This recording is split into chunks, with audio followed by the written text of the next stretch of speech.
Welcome to the Cast and Camo podcast, where we talk about hunting, fishing, and all things outdoors. Grab your fishing rod, put on your favorite camo, or just sit back and enjoy this week's topic.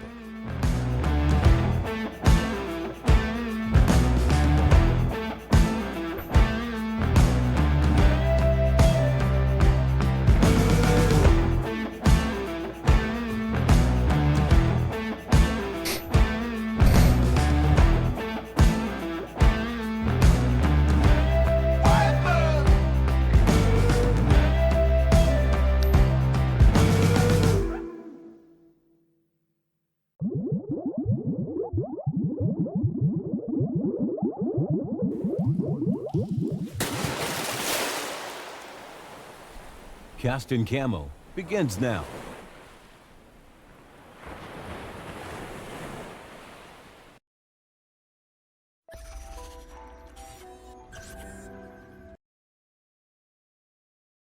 Well. Look who it is. Look who it is. Hi, Todd. Hi, Eric. I'm good. How are you doing? Oh, just peachy.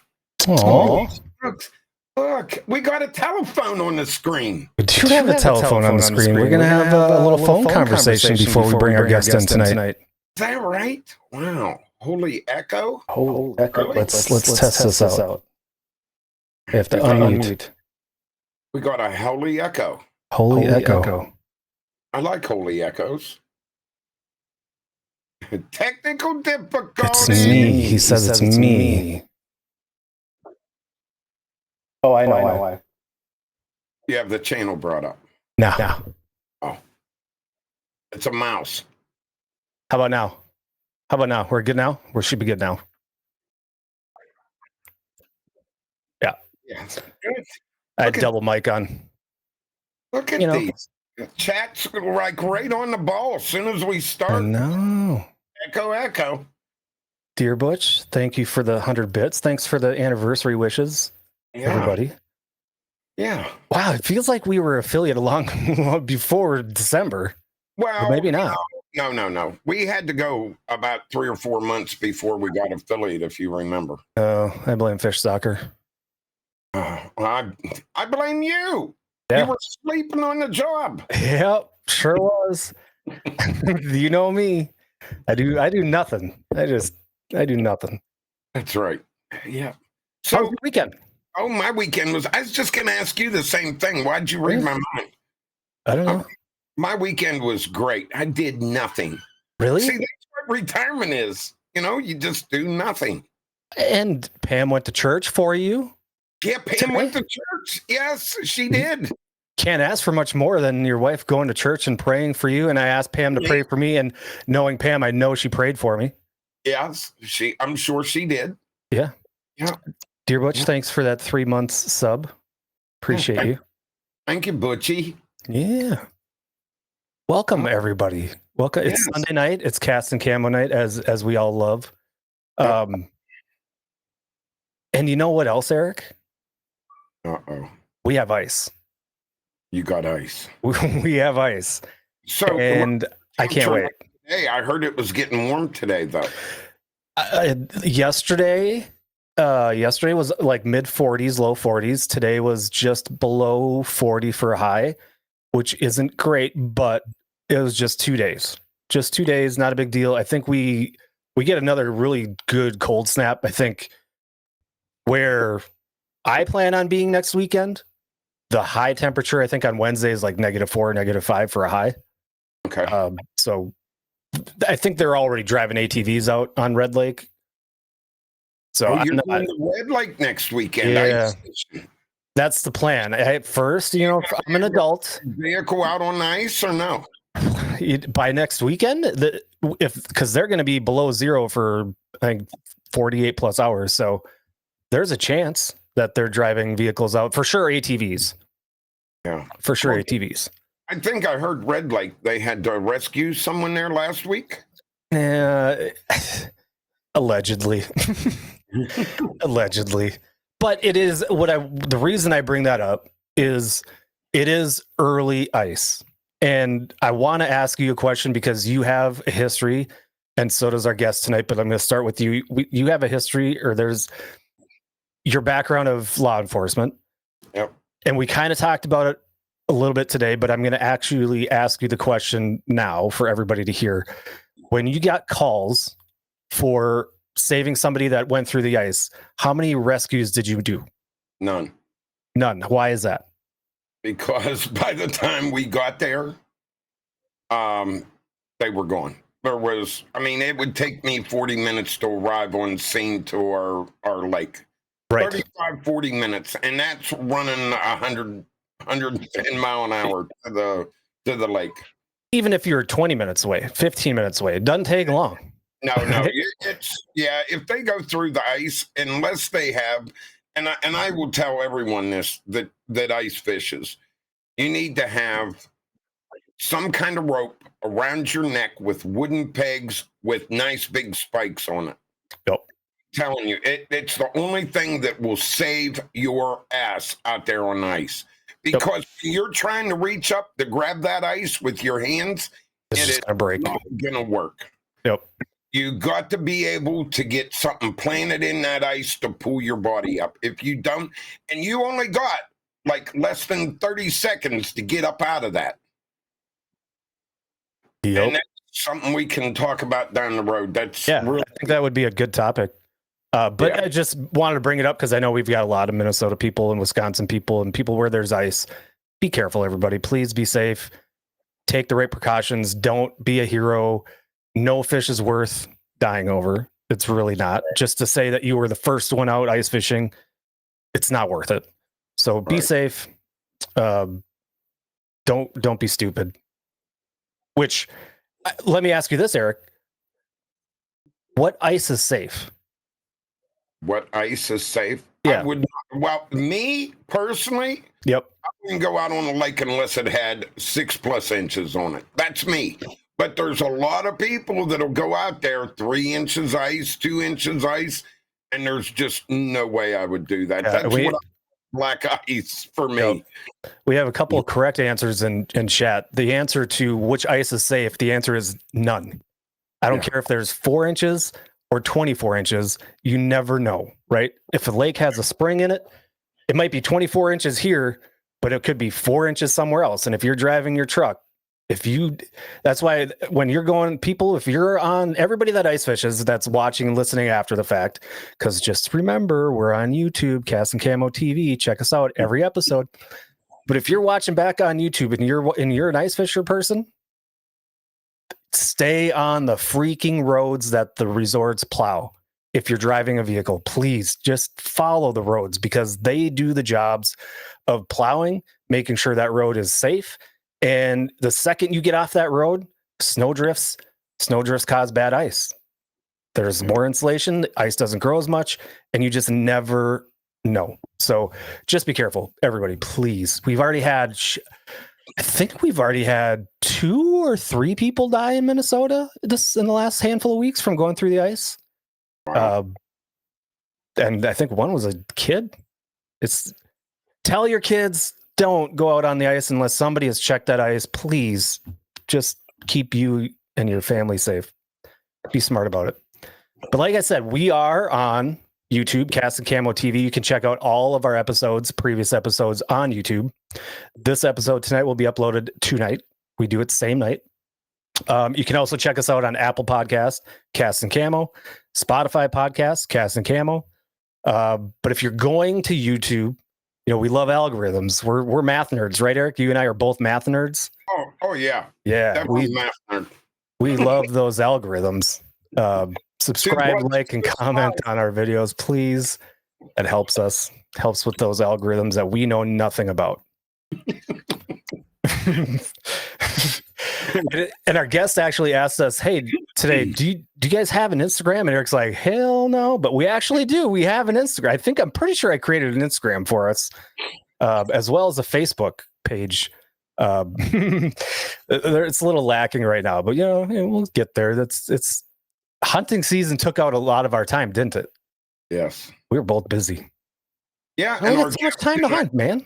And our guest tonight also, just to let you know, I've worked with this guy for a long time. That's right. We hunted together. We fished together. We caused shit together. And he beat me up one time. Just so you know. He did. Speaking of, well, before we get into that, we do have sponsors. We should talk about our sponsors. Everybody check out ! If you're in our chat, ! Sea Arc. Check out Sea Arc Boats. They have a crappie tournament. I just saw Alex posted. They've got you have to have a Sea Arc boat. That's the drawback. So if you want to be in this big crappie tournament, you got to go buy a Sea Arc boat. But check out Sea Arc Boats, ! Sea Arc. If you buy a boat, then you can join the crappie invitational in March. I think you and I should have hit them up though to get into that tournament. I think we should. Deer 30, ! Deer 30 in chat will get you to a link that still doesn't work. But you can find them on their Facebook page. They do have a Facebook page, and I'm assuming if you really want to make an order, you'd be able to message Damon or Jeremy on Facebook and say, "Yo, I need some deer minerals, man. It's the perfect time to be putting deer minerals down to get my deer to grow big for next year." That's right. I checked tonight before we started, and the website's still down. And I know they know about it. They're having issues with it, so hopefully that'll be back up soon. And then, of course, last but not least, Texas Select Seasonings, ! BBQ in chat. And if you're watching or listening on YouTube, those links will all be down below in the description. But yes, so our guest tonight, we're not going to introduce him quite yet, but Eric kind of mentioned it. He worked with this man for many, many years. And he has taken an awesome career path after retirement, and we're going to talk about that just a little bit. But there was one time in particular that Eric has told us about when he got his ass whooped by this gentleman with a baton. And I've heard Eric's side of the story.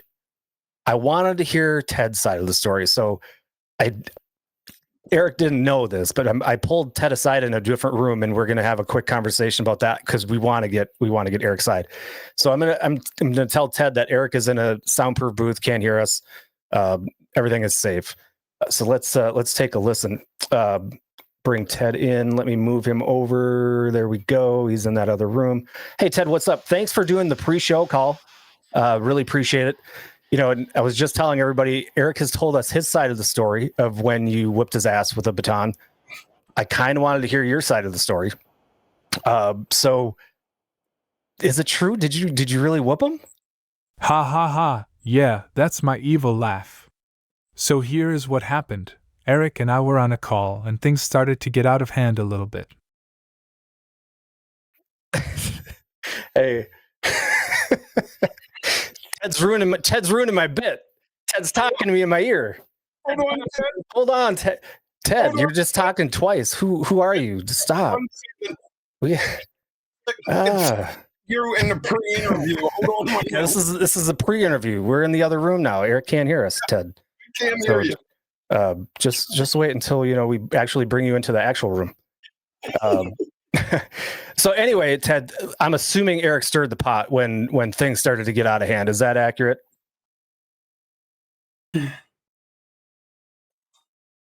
Ted ruined it. We've ruined the comedy bit. Of course he did. He always did. Anyway, things got a little out of control and a scuffle ensued, and I was simply trying to gain control of the situation. Hold on 1 second, Ted. We got to bring you in first. If you want to do it now, let's do it now. Ted's very confused right now, which I don't. We'll let him have this. Blame him. Yeah. Okay. All right. So Eric stirred the pot. We got it. That makes sense there. That's what Eric does. He stirs the pot quite a bit. That's right.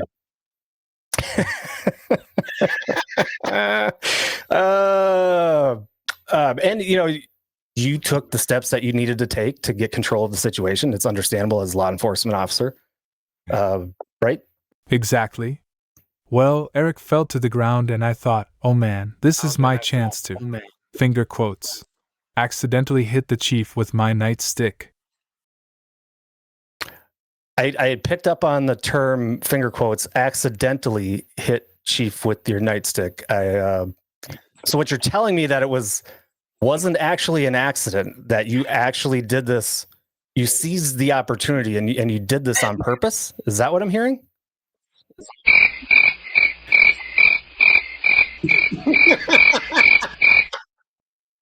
Look, sometimes you are presented with a situation that you have to make a quick decision knowing you may never get that chance again.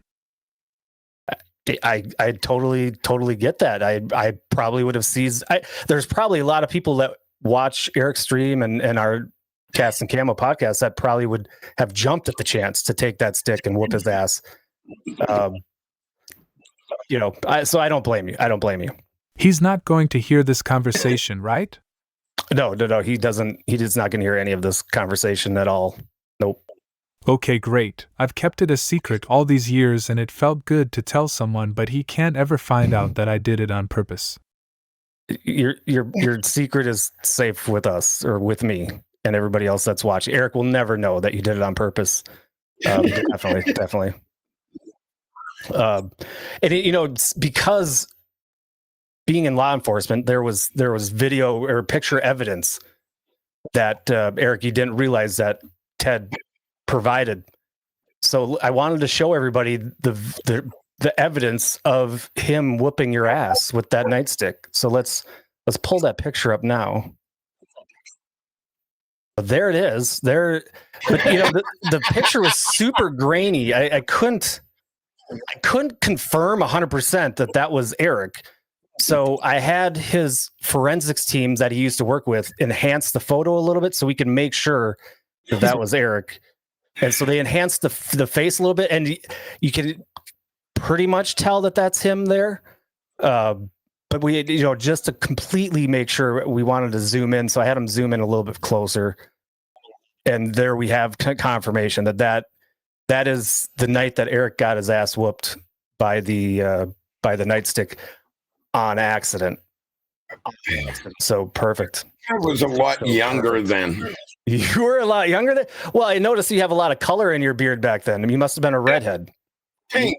Yeah, you were Thank a goth police chief? Yeah. Yeah, that makes sense. All right.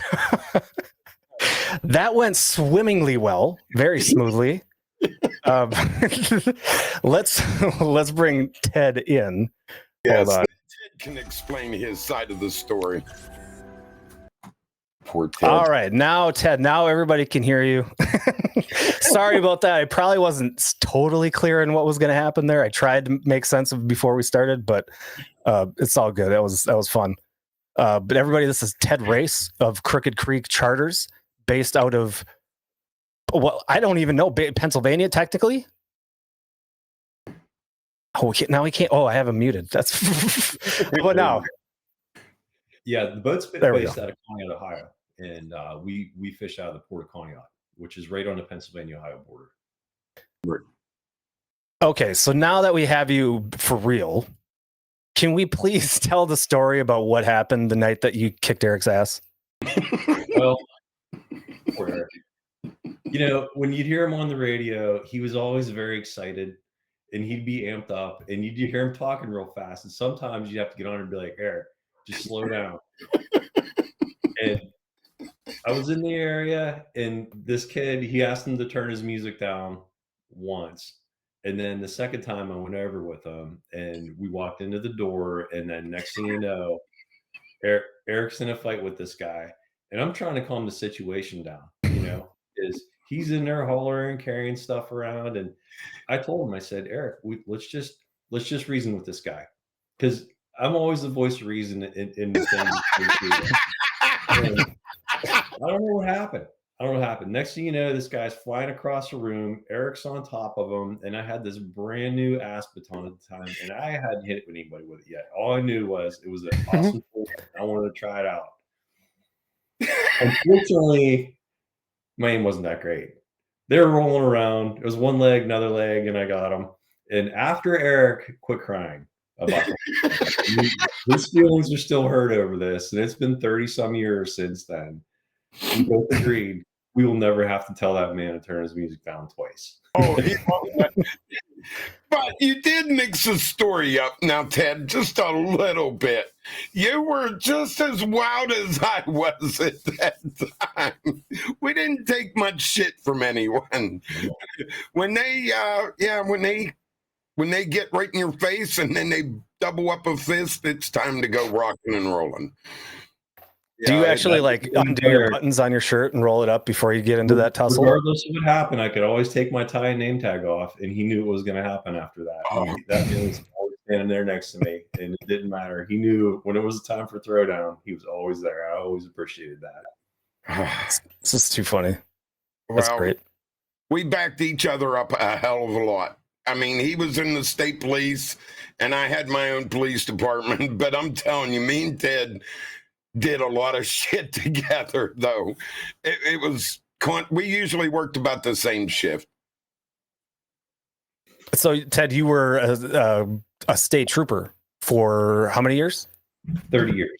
30 freaking years of a state trooper, and it didn't ruin you? I mean, I'm not any more screwed up than Eric is. I'm very sorry. You talk to him every day, and you see how he ended up.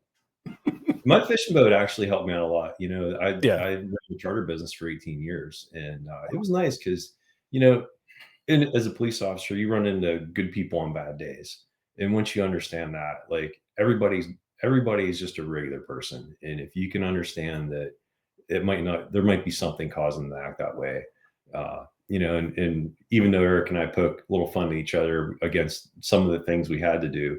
But for the most part, you know, it was a great time it's all what you make of it. It's just like anything else. If you take a good attitude and you want to actually do something good, it's a great career to have. You know, Eric can tell you, like, we've saved people, you know, we've helped people out of bad spots, and hell, even stopping and changing a tire for somebody that can't do it for themselves. You know, it was always nice to walk away from that and just feel good about yourself when you went home at night. So that's awesome.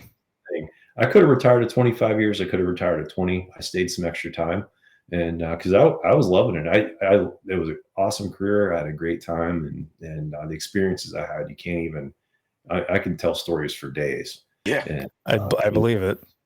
Some people wouldn't even believe them at the things that we went through. Yeah. So how in the world did we transition from 30 years as a state trooper to charter captaining fishing boats? Well, how did you start before you retired, or was it a post-retirement thing? I did. So when I was 2, my parents met these people through our church, and they started taking us to Erie with them. And in 1976, my parents bought a piece of property in North Springfield, Pennsylvania, and they built a house there, and it was like our summer cottage. And so I grew up there in the summertime, and it was right on a lake. We had a boat that we used that went out. We started out, we had a 1955 Sea King and a 12-foot Starcraft, and that's what we fished with. And my dad was a tool and die maker, and my mom was a hairdresser, and we had to make sure we had 50 cents for the turnpike fees to get back home at the end of the weekend. And that's how we grew up. And I had the opportunity to go down to the docks once in a while, and I'd always watch the charter boats coming in and bringing the big walleye, and everybody like having a good time. And I always said to myself, I'd like to try that out sometime. I had enough sea time, and I took the Coast Guard course, passed it, and I've gotten some more certifications since then. I have my towing endorsement. I have a 50-ton master's license, and I've been doing it for 18 years now. And so my first charter boat, we only paid $4,500 for it. And you know, you don't need something that, you know, people talk about fishing. You see these boats that people are paying extreme amounts of money for them, and you really don't need it to get out. If you're just a guy with a boat and you want to go fishing with your kid, you know, a couple fishing rods, you can go out and you can have a good day, and just pick your weather days. You know, and the boat I run now, it's 30 feet, and you know, it could take some water, but if I ever sold that, I wouldn't have a problem with going back to a little 14-foot boat and an outboard motor and going out and trolling on a good day. And it's all what you make of it. You know, you got to go out, and it's about spending time on the water. and a little bit of a challenge of catching stuff. And, that's just what it's about for me. Yeah. It's the dream. Those of us that love fishing, and we were kind of talking about a little bit before we went live, of you still have to have a balance. We all love fishing, and everybody kind of says, man, if I could make money, if I can make a living fishing, how awesome would that be? And it is, until it's every day, all day, 7 days a week for 7 months out of the year or more. And eventually it becomes not so fun. And it sounds like you have a pretty good balance between your personal life and being a captain. And that sounds even better to me. Yeah, you have to learn to put some limits on everything. I'll use not this year, but the year before, July, I fished 27 days straight. And I did Friday, Saturday, and Sundays were double trips. So, I mean, it was a lot of work. And you're getting on the boat before the sun comes up, and you're getting off the boat when the sun's down. And that is a long day. You got enough time to clean the boat up, get it reset for the next trip, fix anything that's broken. And, boats, they don't break at the dock. Everything breaks when you're out on the water. And you better have a plan for it. I was out on a trip, and I had 3 people out. It was a half day trip, and a customer, he turns and says to me, he's like, "Hey Ted, what's all this oil on the floor?" And I said, "Well, it's my hydraulic fluid." Where'd it come from? I'm like, that came out of the autopilot, and my low pressure hydraulic line blew, and all the fluid came out of the steering pump. And thankfully, the motors are straight. And he asked me, he's like, "What are you gonna do?" He's like, "How are we gonna steer the boat home?" I'm like, "We're fine. The motors are straight. Don't worry about it." Cleaned up the oil, and we kept fishing. We caught our limit. And I told him that, I said, we're not going to go run on plane on the way in. We ran about 10 knots the whole way back. And coming into the harbor, he's like, "There's no way you're getting this boat in a slip." And I'm like, "I bet you." So, front engines, and we just feathered them. And dock work, you're not turning the wheel a whole lot. And, Right. I slid it right in there, and he couldn't believe it. But it's one of those things there where you gotta be prepared for stuff that happens. The balances of fishing, though, I don't charter a lot in wintertime. I do a lot of fun fishing. I live on Big Pine Key in Florida in a winter, but I'll tell you, like, fishing's been phenomenal down here when you can get out. And I'm glad that I don't have to go out in 8-foot waves and try to make a payment on a boat that's $500,000 to get out there. Yep, definitely. So, and just for everybody that's watching now or later, we've got a bunch of pictures from Ted's fishing excursions, just kind of scrolling through, and a little tiki bar at the bottom with their website. And I did drop it in chat earlier. !Crooked will get you the link to the website. If you're looking for, I'm going to say this, you can correct me if I'm wrong, Ted, if you guys are looking for an awesome charter on Lake Erie or down in Florida, that's how you contact Ted. That's how you get out on the water with him. His rates are phenomenal. I mean, honestly, they're awesome rates. So I've already told Eric, I'm like, we got to figure out how to get on the water with this guy, because the pictures that you've got, they're epic. They're epic. And before anybody gets any more upset, I'm going to let Eric, you jump in with a greeting from somebody special. Yeah, Katie said to tell you hello, Ted. Long time no see. She says you look a lot different than you did when she remembers you. Less hair than I had before. Yeah, a lot less hair. Also, Fury, just to let you know, Pennsylvania is a little bit different in other states. So our speeding tickets, normally the state police do not patrol in boats. It's usually the state conservation officers do. And we do have speeding tickets, but it's no wake zones is how it works in PA. Now there is some places that there is a speed zone, but it still can be considered a no wake. So if you're making a wake in the water, you can get a ticket for that. So yeah, we don't sit out there with radar guns and try to catch boats speeding. That is not the way that works. The only enforcement we have is with waters that are less than 100 yards wide, it's a no wake. Or if it is posted, no wake zones coming into a place to park your boats, stuff like that. They'll have the no wake zone. So that's how that's enforced. And usually the Pennsylvania State Police does not enforce that. They may have some boats on the Ohio River, which I'm not really sure they do right now. But the other lakes, they do not have boats on their lakes. So we were the only ones that had patrol boats. No, that's what the Fish Commission's for. We do have some boats, but they're mainly for surveillance. Right. Yeah. And I did want to call out the other comment by Furry. I appreciated the joke when Ted said he had a 50-ton license. I appreciated that joke. Ted wasn't able to see it, and I didn't want to interrupt him to tell your joke for you. But it does kind of lead me to my next question for you, Ted.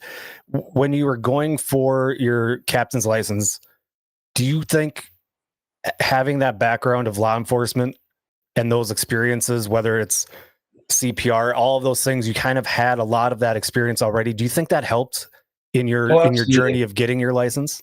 Absolutely. And I'll tell you what, working with people on the boat, and part of my career being a police officer, you and Eric will agree with me here, you kind of have to be a little bit of a salesman. You want to talk to people and get them to think the way you're thinking or change your behavior a little bit. And the boat's no different. I always have a soft approach to people on there, trying to explain to them like how to reel a fish, the walleye, like we just want to keep steady pressure on. And it's hard from going from a bass fisherman and bringing them over and fishing walleye because they're setting the hook all the time, and a lot of times you just tear the lip right off them. But, that all that stuff helped out getting that license. And it was a lot of good knowledge in those courses. Going back to the no wake zone and all that stuff, there's a lot of information in there that anybody can use. And if you have enough sea time to get one, it's a really cool thing to go through, and it's a nice little thing to have for you, later on. Was the process different or tougher in Florida than it was in PA, or was it any different? So my actual captain's license is a merchant mariner credential through the U.S. Coast Guard, so that covers me everywhere. Gotcha. Okay. So my charter permit in Ohio, that permit I have to submit my insurance, my Coast Guard license, to make sure all my things are up to date on the boat, and so after I pay my fee on that, I get that. The only difference between that in Pennsylvania is the cost. Florida, you have to register with the county tax office so that you make sure that they're making sure that you're paying your taxes on what you're making. And back to those, you're talking about the prices on the boat, and I am cheaper than a lot of people. One of the things that I don't do is have a first mate on the boat. It used to be my wife would come out and she would help me net fish and help me run the boat and everything. But recently I've been running it by myself. The boat has an autopilot. I have areas that I constantly, I have areas at different times of the year I chase different fish. So I'll set the autopilot up to run a course or whatever I want to do. And once that's set, other than watching up for other boats in the area, I'm not on the wheel at all. Like I'm on the back of the deck of that boat, setting rods out, netting everything and getting them in. And we do very well like that, but it helps keep the cost of the boat down. Sure. And, I don't have to pay that extra person. I don't have to worry about, is he going to show up for work today? Is he going to be presentable? And the way I look at it is, some first mates, if I don't want them around my family, I don't want them around your family. And it's nice because I know every day that I can have somebody on the boat that is clean and doesn't smell like the bar stool they got off of and doesn't smoke cigarettes on the back of the boat all day, which some people don't mind. But I don't mind if my customers smoke, but if I had an employee on there, I would, you don't want to see that. Right. And with families, like I've actually targeted a lot of different people, and so children have been coming on the boat. We've been having a lot of different crews come out, and it's nice because they have a nice environment. And when the family gets on the boat, the only person they have to deal with on there is me, and it really works well for them. And from my reviews, I've actually done very well with that, I think. So pretty happy with it. Yeah, just looking through your pictures, I loved seeing all of the pictures of the kids. It's great to see the kids out there especially when you're catching fish, right? I mean, first of all, it keeps them entertained, but an experience like that with you, a good person, a good captain on a good boat, on a good lake, catching big fish, catching lots of fish, they're hooked for life. They're gonna love fishing for as long as they are able to fish. Yep. And you have a kid's attention. I coach youth sports for years, and you get a kid on the boat, and you have his attention span for a short period of time, and then he wants to do something else. So someone's in charge of the music, someone's in charge of the autopilot, and I give them all little jobs to do. And I tell everybody when they get on a boat, I'm like, by the end of the day, you guys will be running this boat. And just about every charter we take out, someone's driving the boat home, someone's helping out with cleaning the fish at the end of the day. And it's nice like that. It's everybody they feel like it's a little bit of a teamwork doing that. So that explains on your website where it says the fish cleaning is included in the price, because you're having your customers actually clean the fish on the boat on the way back. That makes more sense. I like it. It's kind of funny. I had one guy come out and he had this little 6-inch Rapella knife, and he's like, "Ted, I'm gonna clean the fish today." I'm like, "My God, please don't." And he had that thing. It looked like ground meat when he was done with it. And I told the guys on the boat, I'm like, just please don't let him clean another fish. Like, just get him something else to do. And I use a bubble blade, an electric knife. And I got it down to about a minute of fish, clean, skin them, and get the rib cage out. And I'll put them in a bucket of water, rinse the fillets out, and pack them up. And so after we limit out, I turn the boat around, set the autopilot for the marina, and we leave the rods out. And by that time, everybody knows how to put rods out, how to net fish, how to steer the boat, and they're fishing the boat, and I'm cleaning the fish up, and they love it. People have actually really enjoyed it. So, and the fish cleaning, I've never charged anybody for it. So typically, anybody will charge anywhere from $200 to $350 a fish. So it's part of it. And I come from a working family, so I try to keep things as cheap, reasonable, and it's still expensive, but there's a lot to go into that. That boat's expensive to run, and there's $50,000 worth of motors hanging on that back of that thing. So on your Erie charters, when do you run your Erie charters? Is it from April through October, or what's the schedule? I like to start in June. Okay. When the water starts warming up. April, it's cold up there, and you're still dealing with, you can have freezing weather, and I just don't want anything to freeze in there. The marina usually opens up the 1st of May. Kinzu opens up on May 15th. But, for the most part, like, you got to have a good, safe place for the boat to be.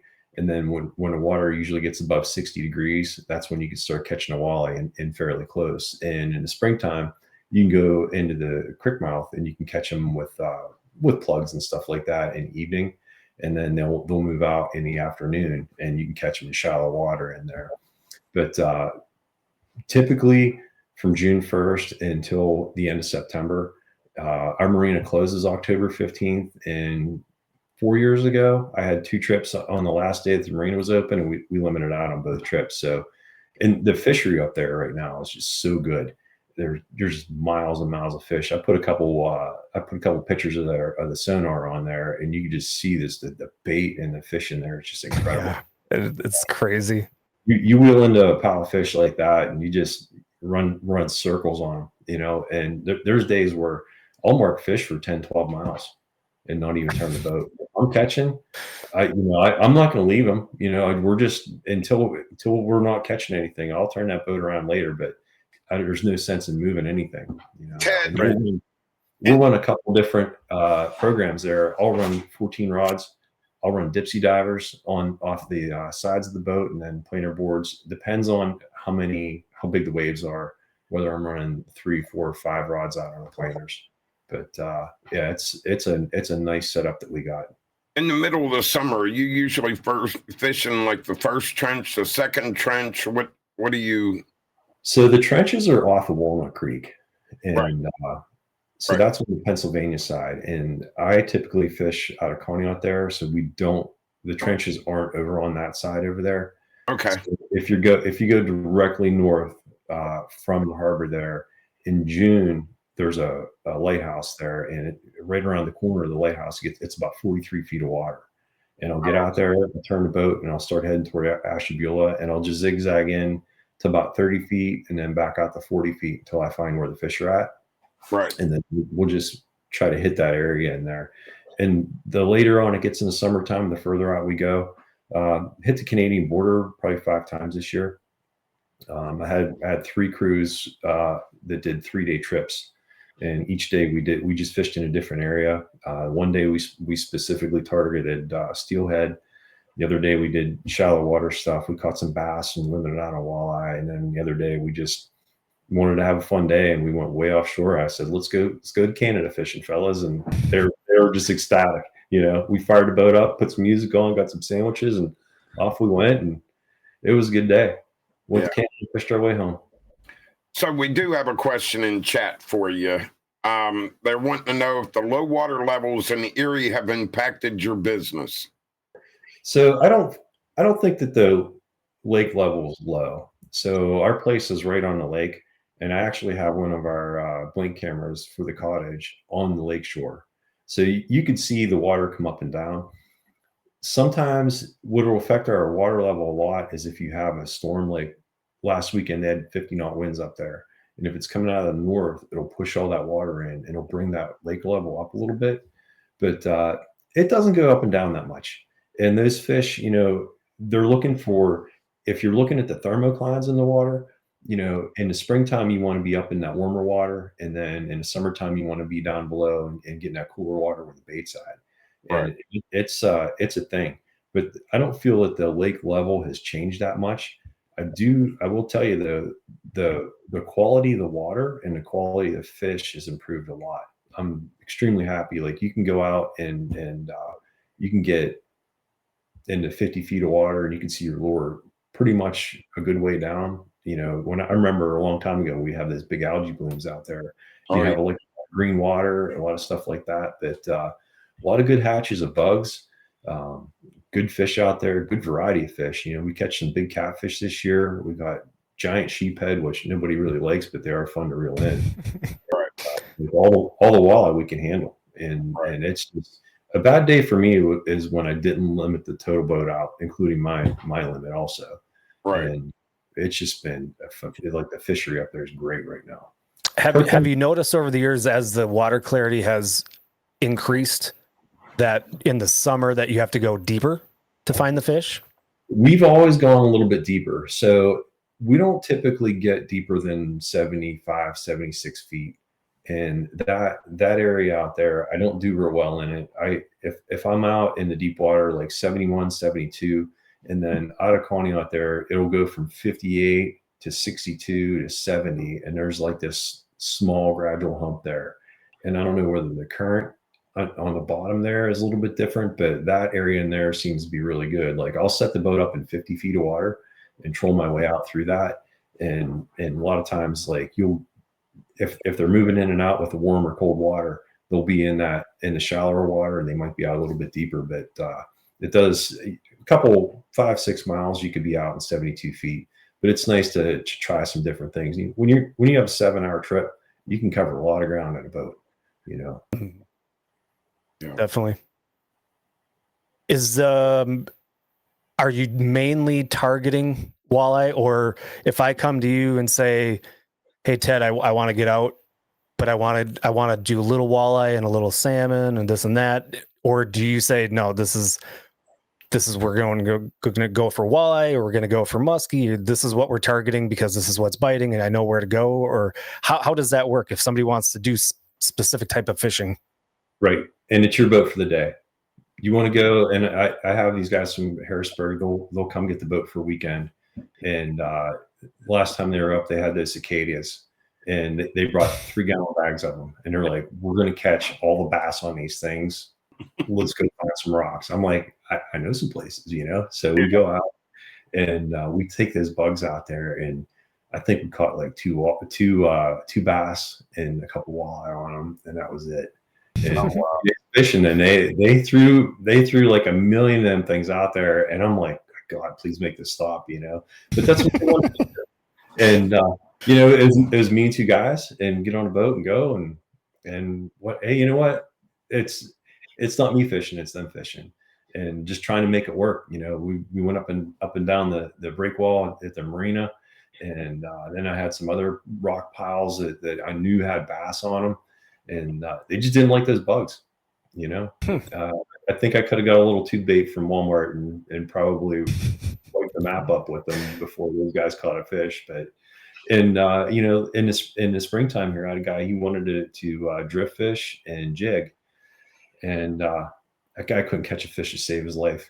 I asked him if I could get him close to his limit, so I trolled around. I had 3 guys on the boat. I caught him 14 walleye, and I marked some schools of fish, parked them on top of the fish, and they couldn't get a fish in the boat. But you know, and it is what it is, you know, and it's fishing. Like he said, he's like, I want to feel that fish in my hand. I said, okay, we can do that. But you know, we've tried some different things like jigging. I like the purple haired jigs. And then Nomad makes it, they have a jig called a Vibrex, and it is a really nice lure. It's typically a saltwater lure. And I used them on a reef down here in Florida last year. And I was telling my friend, I'm like, I'm going to try them up in Erie and see how they work. And they do real well because you can jig them, and they vibrate real hard. And those walleye, they just love that. Yeah, it might be something good for ice fishing too. I've never tried it doing that. Yeah, but typically, you know, small presentation, like just trying to match what you're getting there. Like I use these little stinger spoons, and like these colors here, like the grays on the back, and then the bay rats. These are some of my high producing lures here. Nice. And, here's another one here. It's black and silver. I like any of the UV stuff. Like this one here, it's all chewed up. But you know, they get to the point where they've been bit so many times they can't even swim straight in the water. But you hate this stuff using catching. And I don't know whether it's because they're wobbling funny in there, but you change hooks out on them, and then finally after a week or two, you just got to kind of throw them in the garbage can and new ones. So. But yeah, the small spoons work great for walleye, and the bay rats have been producing very well. I run lead core line on my planer boards, so I'll run 5 colors of lead core, which each color and I use the 18-pound test. I have a 20-pound leader on the front of it, and then the 18-pound test lead core. So I can either run a short lip plug on that and get it down to about 25 feet, or if I need to get a little bit deeper, I could throw something like a deep diver on there and get down to the 40, 50 foot range if I need to. Let me ask getting you. in that zone is the key. What about the perch up there on Lake Erie? 30, 35 years ago, we used to go up and get charters, and I think me and you fished a couple times with charter captains up there. We would get perch like right on the Ohio PA border, tons of them. Nice perch. Are they still there like that or not? No, they're not. There's a line of commercial fishing nets between Ashtabula and Conneaut. I'm not sure if they actually make a difference in it. It's a long distance, and I think there's one guy that has like 5 licenses over there, from what I understand. And I'd love to go work on the guy's boat just to see what they catch.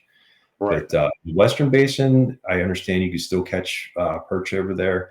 There are some people who still perch fish over in Conneaut, and they do okay, but it's not like it used to be where you can go out and limit out 30. Man, we used to we'd go out and walleye fish and then come in and just limit out on the perch. Yeah, my record perch day was 425. Oh, Holy shit. Yeah. You go in, pick up a group of guys, limit out, and go back in, grab some more. Big that perch industry was up there at one time, and I've heard that it's really been bad, and I just wanted to. Well, and you know, the other side of that is there's so many walleye in the lake, they got to be eating the small perch. Oh yeah, and they're, you know, you see that chart there, they're just gorging themselves, like whatever those fish are eating when you're bringing them up. And on the boat, I put them in the live well. I don't slit their throat and put them in the ice box. Right. But at the end of the day, when I'm cleaning the boat, you can open that thing up. You could find perch in there that they had swallowed. You know, there was shad, lake shiners, the whole gamut. It's nice to see what they're eating, right? And the size of what they're eating too. Right. Yeah. So, what's the most epic day that you've had walleye fishing as a captain? boy, I had some good days. I'll tell you. I had 6 customers on the boat. I had 9 fish on, and you know, as a captain, you're just doing cartwheels on the back of the boat because you're so happy it's so good. And we ran that boat when walleye fishing wasn't good, and so like I really appreciate good days on the water. And I'll tell you what, like you get these fish out there. And I had this guy, his name's Kip, and Kip was supposed to come for an evening trip, and he already did 3 trips with me in the summertime, bringing his family out. They wanted to go have dinner. We were supposed to leave the dock at 2, and he shows up at 6:30. And I'm like, dude, I don't know if we're gonna be able to, how well we're gonna do tonight. We go another day. And he's like, no, we're good. So we get out there, and I like fishing when the sun's coming up and when the sun's going down. And we get the boat out there, we get it set up, and we just killed it. And literally, it was an hour and a half.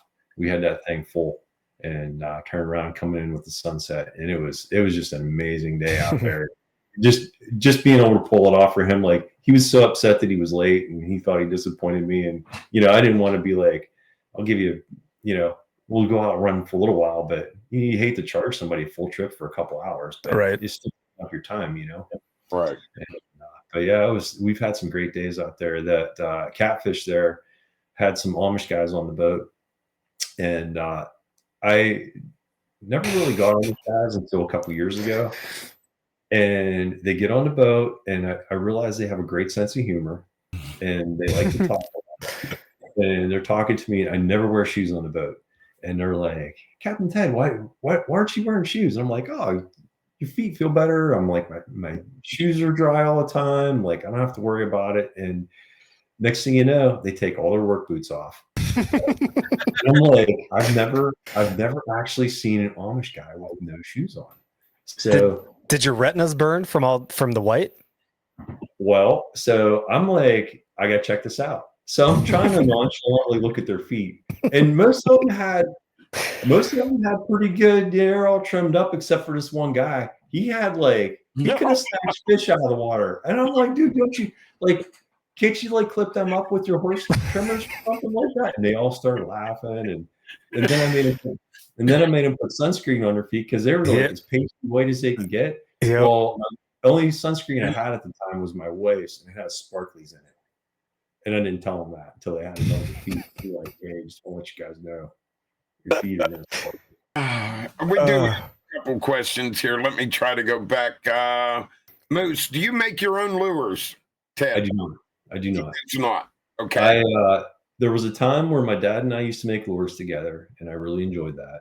Mm-hmm. So if you're thinking the basic, the crawler harnesses like this, I buy them. And the pinks, purples, anything with a little shiny, all you want to do is have something that shines down there in a crawler. Like, it's funny because I could run that little spoon and catch fish on it all day long. If that crawler harness doesn't have a night crawler on it, I don't catch anything on it. Mm-hmm. But in the springtime, in that shallow water, in that lead core line, I swear by those crawler harnesses, and I don't make my own, and I'll buy a pack of, I'll buy 15, 20 of them, throw them in my bag. And when they start getting ratty, I just throw them in a garbage can and move on. And, a lot of times it's just a time saving thing. Wintertime, I could probably make them up, but it doesn't really matter. All right. A couple of different things. Number one, how many people can go on the boat at one time with you? So it's a 6-pack boat, so I can have 6 fishermen. Okay. 6 paying customers. And if you do you need to start booking for your boat for trips? Okay, so there's a couple different ways you can book. You can call me directly, which I prefer, or you can get on Fishing Booker is a booking service that I use. If you want to read my reviews, you can hop on there. There's my customers. I like it because they leave a good, honest review, and they put their own pictures on there. I'm not really a self-promoter, and I like the fact that I try to take care of everybody and really give them a good trip. But anytime up until once the month starts, it gets really busy. So like June, I'll have some openings in July. August will be pretty much open. But usually leading up to that month, people will be booking like crazy, and then weekends fill up. But if you wanted to try like a half day trip, last year I started doing half day trips in the morning, and so I run them Monday through Friday. It's a 4-hour trip, and we just load the boat up and go. And if you want to bring 6 guys, bring 6 guys. If you just want 2, bring them along. And if you want to stay out longer, you can. Right. It's just we'll negotiate that when we're out on the water. But Right. it's a good way if you just want to try it out. It's a $500 trip, and you can't even touch anything like that, especially on a boat like that and all that equipment. It's Right. a good way to. It's kind of like advertising for me. I enjoyed getting out there in the morning, and it was time that a lot of those daytimes during the week, it was hard to get people on the boat. And once I got that up, boy, we filled right up quick. And especially for retired guys or somebody soft during the summertime, it's a good gig. You're not trying to hit on me here, are you? Saying retired guys? God almighty, I feel old now. So, I keep inviting you. So 6 days or 6 people is $500, no matter how you go. So each one of them guys is $90 or $80 a piece, $85. Yeah, so Monday through Friday. Yeah, that's what I'm. And that's a 4-hour trip. Right. Okay. So yeah, and that's an easy split between everybody. You can't get any better than that. No, you can't. No. That's really good. Weekends I don't run that on the weekends. We're busy, and like Saturdays are the day. Well, you run all day on Fridays and Saturdays, don't you? Yeah. Sundays. Yeah. And once it books up, it gets hard to fit people in. Every once in a while, I'll have a cancellation. If there's a date that you'd be interested in, or whatever, we could probably fix something in around that time. But it's one of those things. Just call me up, and we'll get you on the schedule. So I got a question here. A gentleman from Minnesota. He's a big walleye fisherman, and his name's Walleye. He wants to know how much is a full day trip. He's interested. A full day morning trip, $700. $700, and that's for 6 people or 2 people. 6 people. Yeah. Yep. One to 6. What if it's 2? 1 to 6. So it's no matter what. Okay, good enough. Yeah. The thing is and the best month to come, he wants to know. The best month to come would be anywhere from mid-June through the end of summer, and really, like, if you watch or if he gets a hold of me, if there's some times that he has, like, I'll let him know when it's good. Once they start biting and they're in, it's on. And then it's just after that, it's just a matter of playing the weather. 2 years ago, we had a full summer, and I didn't have a whole lot of weather cancellations. This year, we had some weather, and once you cancel people, you got to fit them back in. Right. Right. But, usually, nobody wants to just cancel altogether. You got to fit them in there somewhere. So I know it used to be 30, 35 years ago. July was like the hot month up there for walleye. We used to we always limited out when we'd go up in July. So I didn't know if you had a certain month you thought was better than other months or not. So 2 years ago, June 1st, I took a crew out, and we didn't do very well at all. Right. And then this year, one of my fellow captains, he had a charter that was supposed to go out June 1st, and everybody was going to Canada hunting. And he asked me if I could take him out. And I called the lady up and I said, I don't have a whole lot of faith in the first weekend in June. And I told her, I'll give you an honest idea of what we're going to do. So I told her, I said, my wife and I are going to go out fishing. We're going to see how we do, and I'll call you, and I'll let you know what's going on. And if you're good with it, I'm good with it. She's like, all right. So Aaron and I, we went out, we caught like 9 fish in an hour and a half, which was pretty good. Right. We had like 6 rods. So, I was super happy with that, and they come on the boat and we limited out. And from that day on, we just killed it all summer. If we can get out on that lake, we were catching the fish. Right. Yeah. So much fun. Yeah. Yeah. That's awesome. I can't, I told you, Ted, I'm going to come. I know you wanted me to come. We're going to get together this summer. I promise. I'm coming up. I think you should do a walleye and a carp exchange. He should come to that carp spot and get him all slimed up. Oh my God, he would go nuts over that. If I got him all slimed up like I did Joker this year, he'd never be the same. He'd be living here in Kentucky instead of Key West. Don't make me break Joker that hasn't ass. been the same since. You keep that up. I'm gonna start telling more Eric Simcox stories.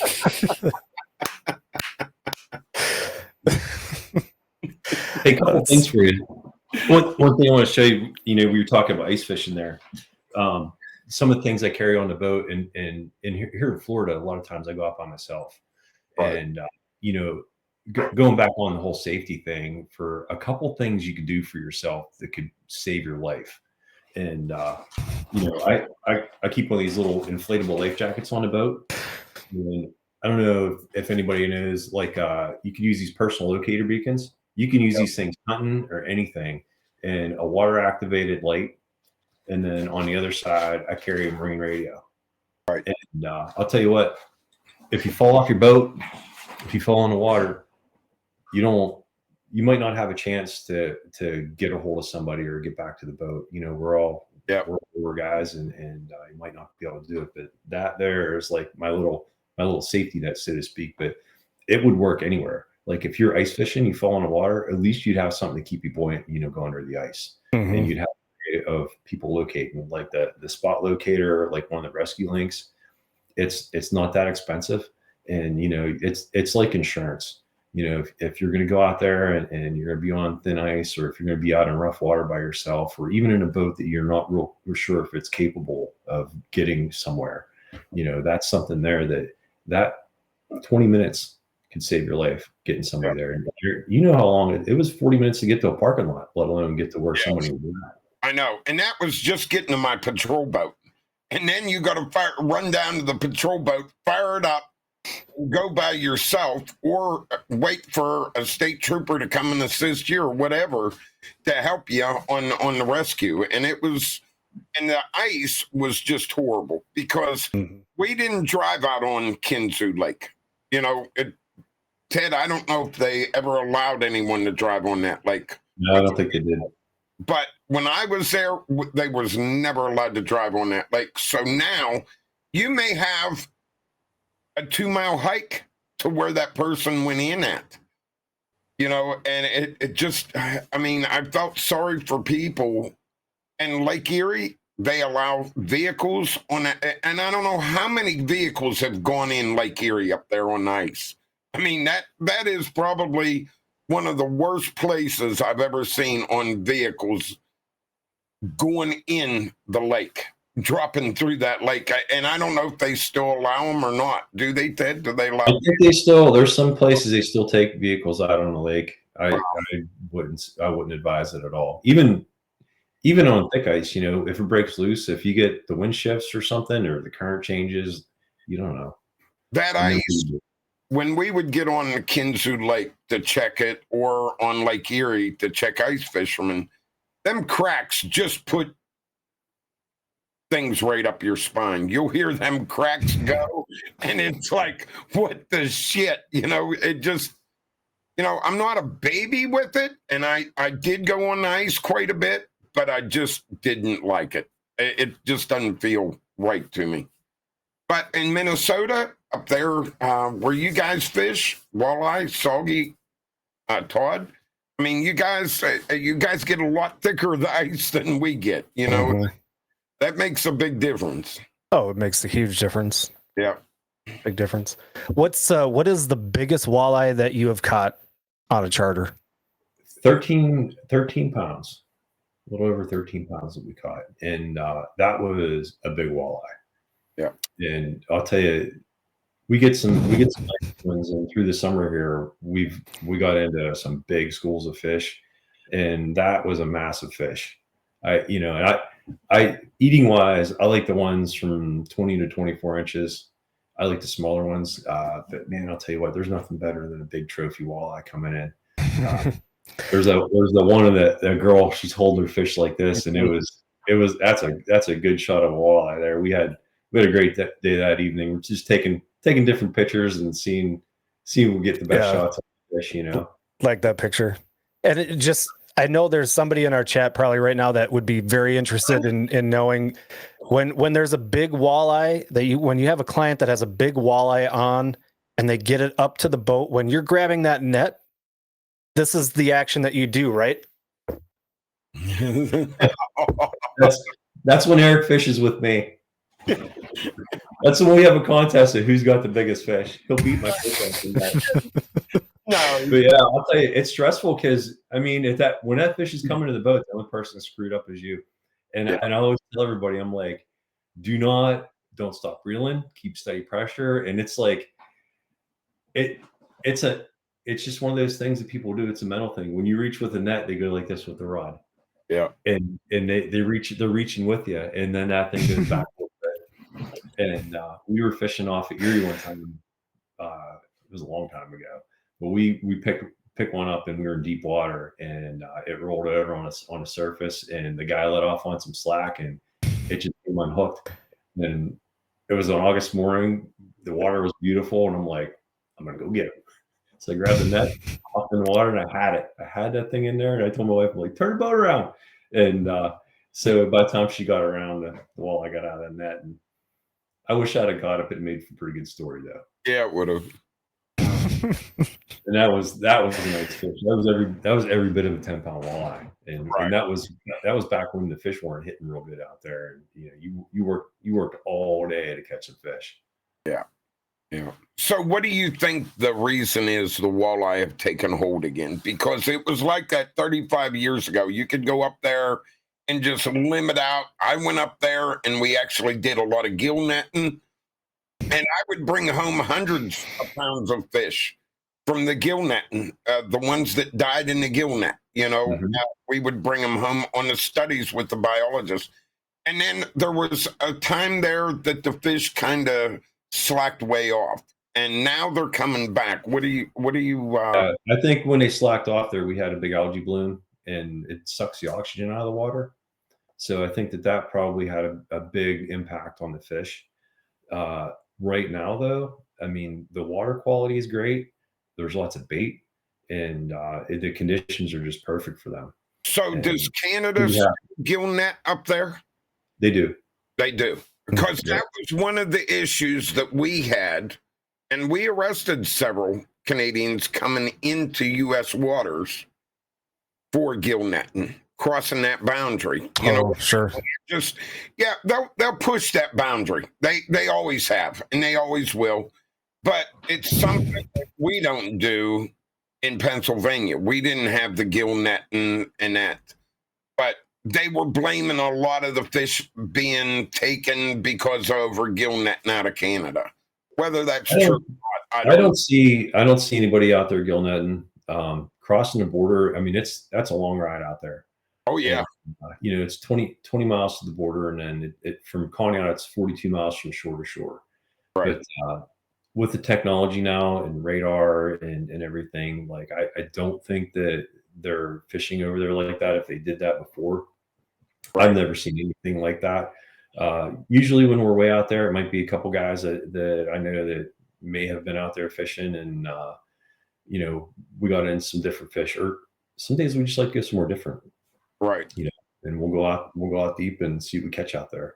And you don't know, it's just like hunting in a different area. You don't know what's there until you go check it out. Right. And sometimes I have customers and they don't want to fish around other boats, and they just want the day for themselves, and we'll run somewhere new and try it. Right. And it's kind of nice to do that. Are you seeing a lot of fishing pressure with boats? There is a lot of fishing pressure up there, and everybody likes to catch fish. And COVID, that was something to do. And the lake was busy, and weekends up there, it's the lake traffic. If you're in an area where there's a pot of walleye, it is hard. Like my boat's 200 feet wide when I'm trolling. It's hard to get in and out of that stuff. I usually avoid those boats, and I try to go somewhere different just to stay out of that traffic. People they just don't. They aren't very nice about fishing. They'll cut you off or cut into you. Or, I just don't want to have the hassle of that. I try to keep the boat as calm as can be, And if I don't have to worry about someone cutting a line or losing one of my planer boards or something, because it takes you down for the day. Right. Oh, for sure. Yeah. Now, what about? I'm not that I want to get controversial, but do you run forward-facing sonar? And if not, is there a reason? I don't. I've actually considered it. When I put I have 3D, I have a Lowrance 3D on there, and it's older right now. It's probably 6 years old, and I like it a lot. I don't have forward-looking sonar on there, and I have side scan, which I could still see schools of fish off to the sides. But for the most part, some of the fish that I'm getting, and like if I'm in deep water, my planer boards, I'm not seeing what's over by my planer boards, and then the lead cores at 25 feet. So some of those fish that are up on the surface of the water feeding, they'll go get that. And we don't even I'll go through an area where I don't mark anything, and we'll be catching fish, and they're just in a different section of the water. But I don't use forward looking sonar. I mean, I've seen it. It's pretty cool. Like the live scope and all that. That is some amazing stuff. And it's a tool. And it all depends on what you want to do. If you want to sit, look at a screen and bounce a lure in front of a fish all day, and that's what you're in, more power to you. You know, it's a way to catch fish. I don't use it. I use my chart more than anything. And so if I go over a school of fish and I like what I see, and you'll see on there where I scroll my cursor down and I'll mark it, and I'll mark that school of fish that I like, or if I'm catching stuff, if it's nice big fish there. I'll go back and I'll just circle around into that area. But I cover a wide spot, and I have a lot of rods in the water. So like that one little spot is not critical for me. Like I'm not on a log trying to pick one fish off of there like you would if you're trophy bass fishing or something like that. Right. I'm targeting schools of feeding fish, and trying to match the bait. And when the boat's moving through the water and I'm dragging all that stuff, I want it to look like a school of minnows or whatever they're feeding on as I drive through there, and just sliding through. One of the questions we have. Go ahead.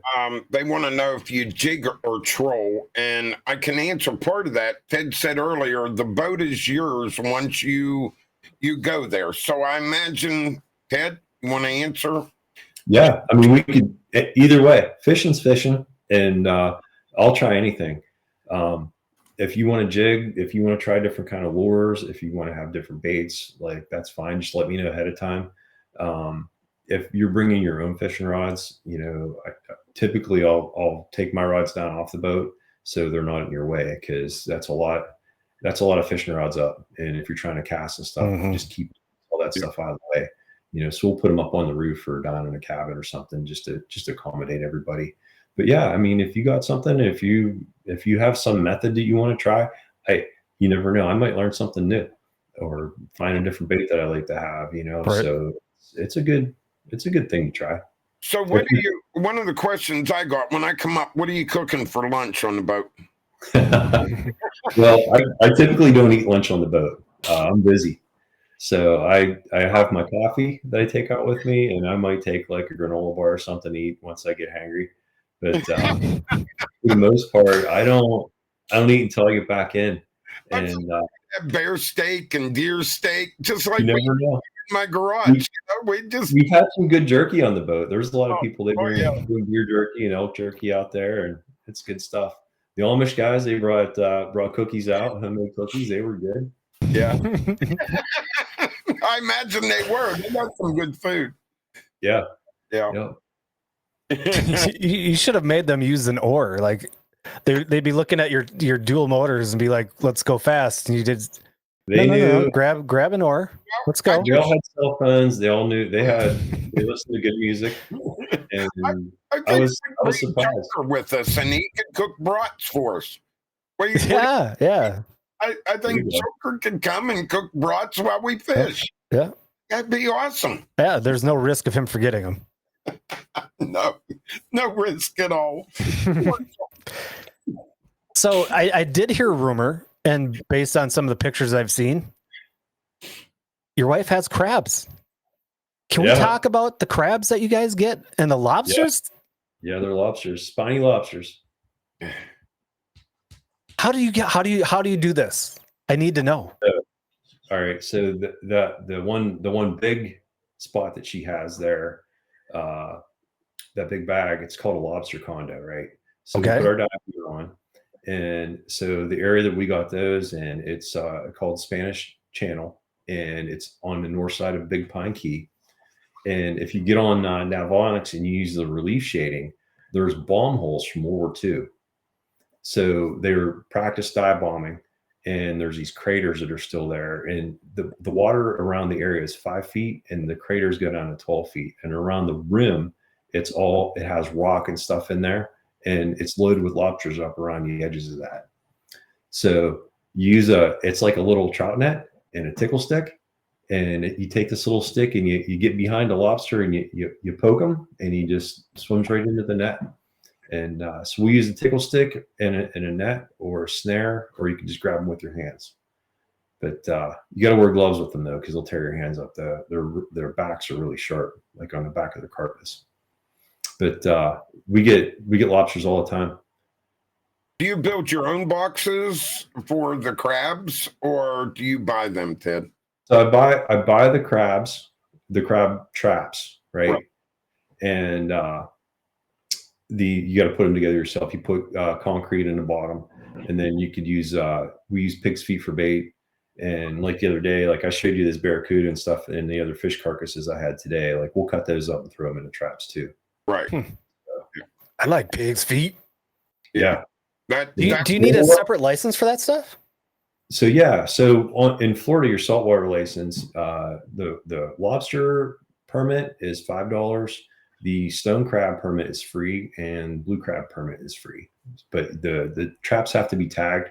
So it's basically like a dog tag with your name, phone number, address, and the trap number on it. And so that has to be attached to your trap, and then on your ball, you have to have an R on there, which shows that it's recreational crab trap.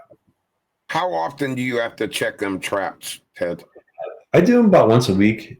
We just checked them here the other day, and we got a few, but we didn't get many. So we might let these ones soak a little while longer. We might do like 10 days on this one. Okay. It depends on the weather. It's just like everything else: weather and water temperature, how the bait's going, and if they could smell it. And then I'll pick them up and move them. I think sometimes you can overfish an area too. So if we get a bunch of crabs, I'll pick them up and move them a couple miles, get them out of the way. So have you gone there and had the traps completely loaded with stone crab, blue crab? I mean, completely loaded to me is like anywhere from 5 to 7. That's a lot of crabs in a trap. Okay. And it's a great hobby. I'm telling you what, like they're good, and they're challenged because you get in there and they get their little claws out, and it's on. Like they want to get you when you put your hand down in there. But, I got a place. I hesitated trying to grab one, and it got me. And then after that, everyone they just owned it after that. They were living rent free. You know what I mean? Yeah. Yeah. But the lobsters are fun. Like I didn't realize that when I first moved down here, I didn't realize that they were in shallow water, and you could just snorkel for them. Right. And you look for their antennas and stuff like that. My son and I, we do a lot of spear fishing. We have a good time doing that. But a lot of different things we did. My wife and I, we bought free diving fins last year. We're just getting our toe and wet on that one. But the free diving fins are pretty cool. We're going to take some classes and get a little better at it. And hopefully in the future here, we can get into that a little more. Yeah. Has she ever wanted to take one home as a pet and be like, no, this one's too cute. We can't eat this one? No, we eat everything. Okay. Yeah. We actually in my bait pen out there in the canal, I keep pinfish and whatever else in there, but I have blue crabs and stone and lobsters in there right now. But we went out yesterday. We got 5 lobsters, and they're out in the pen right now, so waiting for dinner.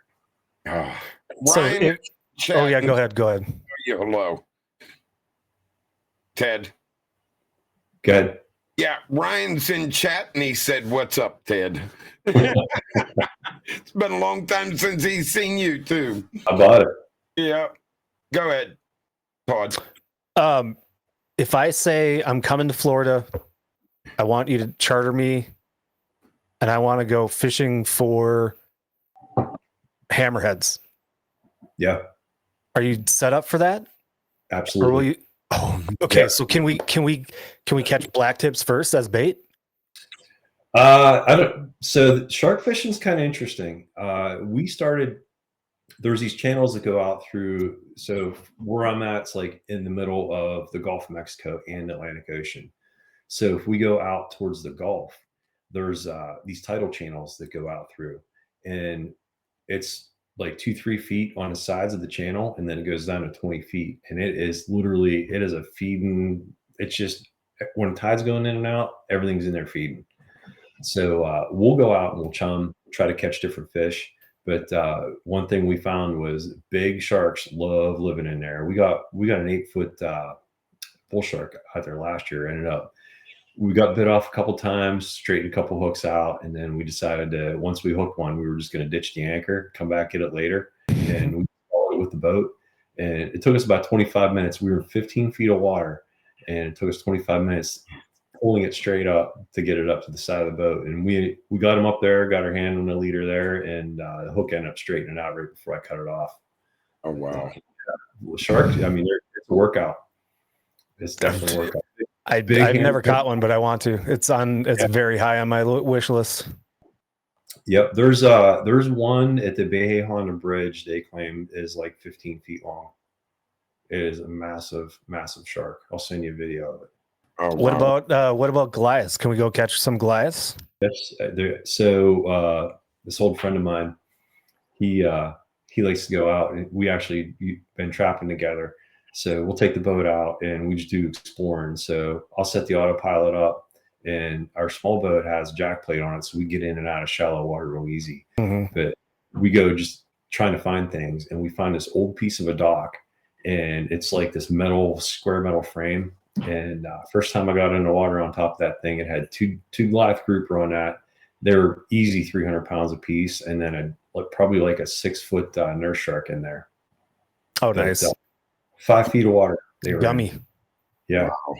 Yep. Goliath grouper, you can't take them out of the water. No. You know, you could get a permit for them down here. It's like $150 if you're a resident, and that would be something neat to do. But hooking them, getting them up to the boat, just got to keep them in the water, take care of them. They do eat a lot, so they're hungry fish. They eat anything. They literally eat anything.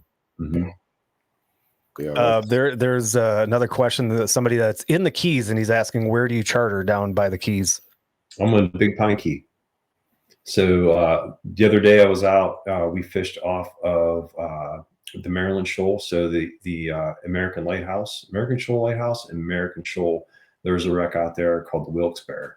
And so I was trolling that. We caught wahoo out there. We caught some mahi on it, and 3 barracuda and 2 bonita. We got off of that in a short period of time.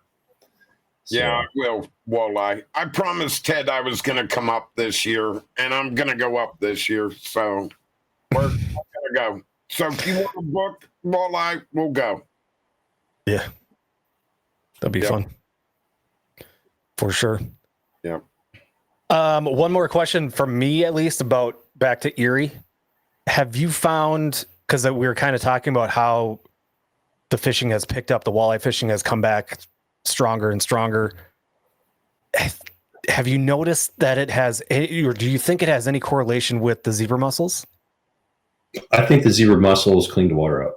Well, for sure, yeah. They definitely did. Which obviously, it's amazing how the zebra mussels they help some fish, right? They destroy other, because of the change in the ecosystem.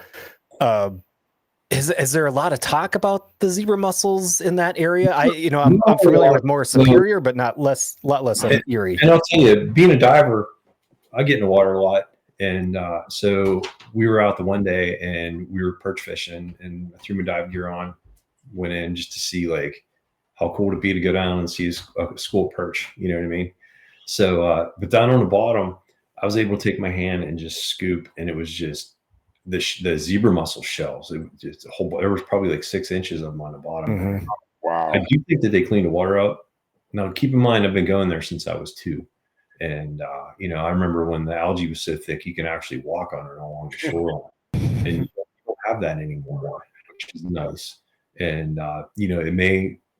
they may be detrimental in one way, but in the other way, I think that they do help out. I noticed that sheephead do eat them. We found some zebra mussels in them. Interesting. Yeah. So, and you don't know. It's like the gobies when they first got in the lake. Everybody was upset about it, but just about every fishing lure you got right now looks like a goby. It's all these bay rats. That's what they're kind of modeled after, and they work. So, and it's all it's just an ecosystem. Like if it's there and it looks like food, something's going to eat it eventually. And I don't have an issue with them.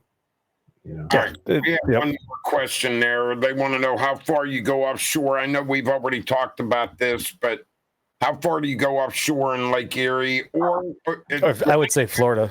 He's in the Keys, so he's probably curious about the Keys. Okay. Offshore. All right. Yeah. So I've been out to the continental shelf. The big boat, we've taken it to the Bahamas. We've been all over. If it's calm enough and I can get out there, 800,000 feet of water is nothing. I'll go out there and troll. I didn't add the one picture that there's a Navy drone out there. It's like a surveillance sailing drone. And if it's out there, I go fish around it. It always has fish on it. It goes like 2 miles an hour. It's solar powered. And that thing, I caught 5 mahi off it the one day. And you find floating out there. If it's calm enough where you can actually see something on the surface and there's anything out there, hands down, you're going to have some fish on it. You'll get mahi, wahoo, triple tail. There's all kinds of fish out there. Mm-hmm. It's great. And then, the reef is 7 miles out, and that'll go from, once you get past Hawks Channel, it gets 43 feet, and then the reef comes up to about 15, 17 feet in some spots, and then drops down to 100. And on that ledge there, you catch big groupers, yellowtail, all kinds of stuff out there. We've caught nice sailfish in there.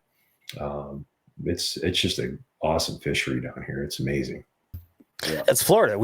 There's a lot of, or there used to be a lot of Twitch streamers that fish in Florida. There's less now. There's still a few left, but we always kind of gave them a hard time to say you're in Florida. It's almost cheating. It's a cheat code for fishing. You take a shrimp, you drop it into the water, and you pull up a fish. Like I will tell you though, fishing. I'm spoiled on Erie because like I said earlier, like if I don't limit my boat out, I'm having a bad day. I'm out here and I'm like, all right. So, and last year and this year, I'm specifically targeting wahoo, and they're difficult fish to catch. So, one wahoo lure is like $50. So you get a good trolling spread in there and get out there, and a couple days in a row you don't catch anything. And the other day I get out there, I'm like calm enough to get out. We're gonna go make a couple passes at it, and we did pretty good. We got our wahoo in there. Nice. But it's all relative. Like one fish is kind of success out there. And if I get a nice mahi or a nice wahoo or a blackfin tuna or something like that, that's a good day for me down here. And it's all about having fun. And I don't have a triple engine center console I fish with. I have a 200 horse center console, and it's nothing fancy. But the good part of it is it gets like 5 miles to a gallon. So yep. The economical part of it, like I can go out and fish all day for on 12 gallons of gas. Yeah, so that's kind of nice. Yeah, you can't beat that. I do deep dropping out here, tile fish and grouper, things like that. That's in deep water, 800 and up, and using an electric reel for that. And that's some big heavy equipment. Really cool thing to do, and it's kind of funny because like if I took a rod like that up to Erie, it would be totally useless. Oh yeah. Yeah. I almost want to throw like one of the big nomad mad scads out. You can pull it like 20 knots out back behind a boat and be like, all right, guys, we're fishing today. Have your 480-pound cable on it for walleye just to see what they say. You should throw the big shark hook out there. Yeah. That's awesome. Eric, do you have anything else? No, not really. I'm tickled to death. Ted, we're definitely bringing you back. We definitely want to get you on here a couple times before fishing season starts up here, right, in the spring. And I think we can definitely. I think there's a few people that are interested in coming over and chartering with you. Yeah, absolutely. Next one we do, I'll have a little bit more on my gear and what I'm using, how I'm trolling, and techniques. Like I love to share stuff like that. It's not rocket science, and like if you're just a regular guy, I want to go out and do a little bit of fishing, and some inline planer boards on a small boat.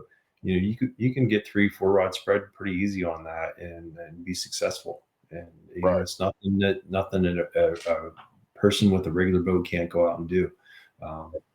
Just my idea of what I got into here is I like being able to take people out because it's just an enjoyable thing to do, and it's nice to be able to share that with people. Joker, I can't believe you. He wants you. I know you can't read this, Ted, but he wants us to bring you back after you meet the greatest angler in the U.S. next year. I mean, Joker, of course, in this case, he's saying he's the greatest angler in the world. So they bring it. Yeah. Yeah.